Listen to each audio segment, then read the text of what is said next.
हमारे देश के राजनीति का कल्चर कितना बदल गया है जरा सोचिए। ट्रेन से लेकर प्लेन तक जो मौतें होती हैं, जो दुर्घटना होती है, उसका रेट फिक्स कर दिया। आतंकी घटना अगर हुई तो उसका रेट है 25 लाख रुपए। ट्रेन दुर्घटना हुई तो उसका रेट 5 लाख रुपए। प्लेन दुर्घटना हुई तो उसका रेट जो है 1 करोड़ तक का है, आपको मुआवजा दे दिया जाएगा। लेकिन क्या ये 5 लाख, 15 लाख और 25 लाख और ये 1 करोड़ से क्या वापस वो परिवार आ जाएगा? सवाल फिर वही है, क्या सत्ता जो है जिम्मेदारी लेगी? क्या कोई मंत्री जिम्मेदारी लेगा? इस पहलगाम घटने में जो 28 लोग मौत के घाट उतार दिए गए धर्म के आधार पर, नाम पूछकर, वो आतंकी कहां गए? कोई बताएगा? कोई जिम्मेदारी लेगा? देश की राजनीति किस तरीके से बदल रही है जरा सोचिए। पहले के हमने देखा कई देश के दिग्गज रहे जिन्होंने इस्तीफा दे दिया। घटनाएं हुई, चाहे ट्रेन की दुर्घटना हो, प्लेन की दुर्घटना हो, उसके बाद उस जो पद पे विराजमान है सबसे ऊपर मंत्रालय का, उसको इस्तीफा देना पड़ता था, जनता के दबाव में इस्तीफा देता था। लेकिन आज देश के गृह मंत्री अमित शाह हमारे जाकर क्या कहते हैं कि दुर्घटना को हम नहीं रोक सकते हैं। यह बयान देश के गृह मंत्री अमित शाह का है। लेकिन हम मुद्दे पे वापस आते हैं। हमारा मुद्दा है AI 1717, जो सुमित सबरवाल पायलट थे, जिनके पास जो है 8000 घंटे का अनुभव था फ्लाइट में उड़ान भरने का। मतलब ये पायलट एक अनुभवी पायलट था जो आसमान में उड़ान भरा था, टेक ऑफ किया, और सबसे मजबूत ड्रीम लाइनर 7878, जिसे जो है आसमानों का राजा और न जाने क्या कुछ कहा जाता था, वो राजा 1 मिनट के अंदर ही क्रैश कैसे कर गया? इसके पीछे क्या कोई बड़ी साजिश था? क्या एक्ट ऑफ गॉड है ये या एक्ट ऑफ फ्रॉड है ये? इसकी जांच होगी तब ही पता चलेगी। हालांकि इस मामले में, क्योंकि इस घटना के अंदर यूके के 53 लोग थे, तो उस यूके की जो कंट्री की जो जांच एजेंसी है वो भी जांच कर रही है। भारत की कई एजेंसियां इसके अंदर इन्वॉल्व है, वो भी जांच कर रही है। लेकिन जो खबर निकल के आ रही है, देखिए, एक आखिरी उम्मीद थी। किससे उम्मीद थी? एक उम्मीद थी जो ब्लैक बॉक्स है, उससे उम्मीद थी। क्योंकि हर एरोप्लेन के पिछले हिस्से में ब्लैक बॉक्स लगाया जाता है। ब्लैक बॉक्स रहता है ताकि कोई दुर्घटना हो, चाहे किसी भी प्रकार की घटना हो, तो ब्लैक बॉक्स को से जो है जानकारी हासिल इकट्ठा कर ली जाए। चाहे प्लेन ब्लास्ट कर हो जाए, चाहे प्लेन पानी में चला जाए, फिर भी ब्लैक बॉक्स जो है वो सुरक्षित रहता है। क्योंकि 1100 डिग्री सेल्सियस के हाई जो है वो गर्म भी हो जाए, आग कितना भयानक भी लग जाए, तो उस जो ब्लैक बॉक्स है उसको कुछ नहीं बिगड़ता है। उसे जो है सरकार हाथ में अपने लेती है और उसका जांच बिठाती है। उस ब्लैक बॉक्स में तमाम जानकारी मिलती है कि कॉकपिट में क्या बात हो रही थी, पायलट क्या काम कर रहे थे, कौन सा बटन दबा रहे थे, किसको फोन किए, किसने फोन नहीं उठाया। क्योंकि हमने देखा कि ATC अहमदाबाद को 3 बार कहा गया, पायलट ने 3 बार कॉल किया, सुमित सबरवाल ने 3 बार ATC अहमदाबाद को फोन किया, और वापस जो है उनको फोन जो है वो कॉल रिसीव नहीं हुआ। और जब वापस फोन आता है तब तक तो प्लेन क्रैश हो जाता है। मेडे मेडे करके 3 सिग्नल। देखिए, इंटरनेशनल लैंग्वेज है ये मेडे मेडे। मेडे मतलब फ्लाइट जो है वो ऐसी स्थिति में है कि अब फ्लाइट जो है वो दुर्घटनाग्रस्त हो जाएगी। मतलब सबसे पीक पे जो इमरजेंसी हालत होती है, जब दोनों इंजन फेल करते हैं या कुछ ऐसी हालत जिससे लगे कि अब प्लेन क्रैश हो जाएगा, बचने की संभावना नहीं है, तब जो है पायलट मदद मांगता है ATC से, जो एयर ट्रैफिक कंट्रोल सिस्टम होता है हर एयरपोर्ट पे।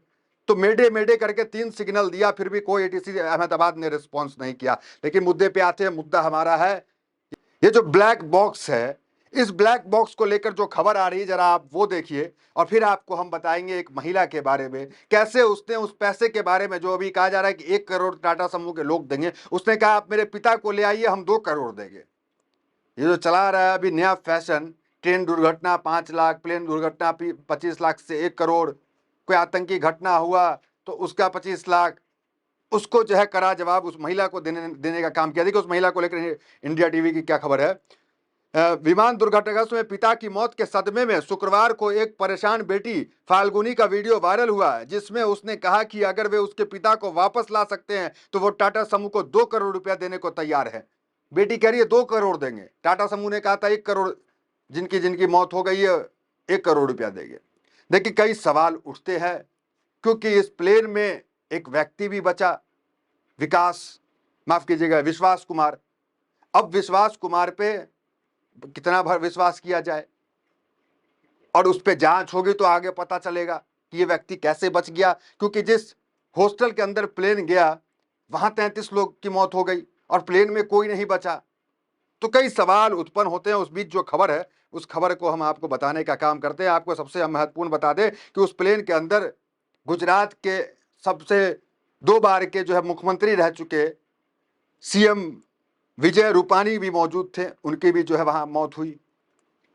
तो ये तमाम खबरें हैं। अब आइए हम आपको बताते हैं क्या मामला है। अहमदाबाद प्लेन क्रैश, मलबे में मिला ब्लैक बॉक्स असली नहीं, जांच ब्यूरो ने बताया। देखिए, ब्लैक बॉक्स भी 2 तरह का मिल गया। एक जो मलबे में मिला, जिसे मीडिया ने दिखाया, उस ब्लैक बॉक्स को कहा जा रहा है कि ये फर्जी है, ये ब्लैक बॉक्स नहीं है। और एक किसी के छत पर मिला, उसे असली बताया जा रहा है। अब इसमें क्या मामला है, ये तो जांच का विषय है, जांच होगा तो पता चलेगा। ये अलग बात है कि जांच को लेकर के भी सुब्रमण्यम स्वामी कह रहे हैं कि जब तक अमित शाह प्रधानमंत्री मोदी पद पर रहेंगे, जांच भी सही से नहीं हो पाएगी। इनको पद से इस्तीफा लीजिए, इनको हटाइए, तभी जाके जांच सही से होगी। खबर देखिए, गुजरात के अहमदाबाद में हुए भीषण विमान हादसे के बाद जो वीडियो सोशल मीडिया पर वायरल हो रहा है, उसमें दिख रहा है कि रिकॉर्डर असली ब्लैक बॉक्स नहीं है। विमान दुर्घटना जांच ब्यूरो ने बताया कि डीएफडीआर को एक इमारत की छत से बरामद किया गया, न कि मलबे से। एआईएमबी ने बताया है कि कुछ रिपोर्ट्स के वितरित वायरल वीडियो ने कहा गया कि यह डीएफडीआर नहीं है, असली ब्लैक बॉक्स छत से मिला है और बरामद कर लिया गया। तो ये जो ब्लैक बॉक्स जिसके दावा लगातार किया जा रहा था, हम भी दिखा रहे थे, उसके बारे में अब यह कहा जा रहा है कि वो जो ब्लैक बॉक्स है वो असली नहीं है, वो फर्जी है। और एक ब्लैक बॉक्स प्राप्त हुआ, किसी की छत से प्राप्त हुआ है, और मलबे में जो ब्लैक बॉक्स प्राप्त हुआ है वो असली नहीं है। अब इसको लेकर आपके मन में क्या सवाल है कि ये ब्लैक बॉक्स को लेकर 2 तरह की बातें क्यों चल रही है, ये आप कमेंट में जो है जरूर बताने का काम करें। क्या इसमें कोई बड़ी साजिश लगती है? क्या इसमें जो है, क्योंकि हमारा देश जो है कुछ समय पहले युद्ध में था, तो क्या किसी दूसरे देश की साजिश है? क्या कोई बम विस्फोट हुआ है, या कोई जो है एटीसी से कोई लापरवाही हुई है? मामला क्या है? क्योंकि जो एयरपोर्ट है वो अडानी का है, जो प्लेन है वो टाटा का है। तो क्या अडानी की देखभाल सही से नहीं हो रही थी? सवाल यह है कि अडानी जो है सिंगल रनवे पे इंटरनेशनल और डोमेस्टिक दोनों फ्लाइट को क्यों चला रहे थे, यह भी सवाल है। एक रनवे था तो इंटरनेशनल उसको क्यों बनाया गया? देखिए, कई जगह, कई राज्य की राजधानी में ऐसा है कि रनवे एक होता है तो उसे इंटरनेशनल नहीं बनाया जाता है। पटना बहुत बड़ा एग्जाम्पल है, गया में इंटरनेशनल फ्लाइट है। तो ये तो गुजरात मॉडल की जो गुब्बारा था वो भी फूटने का काम हुआ।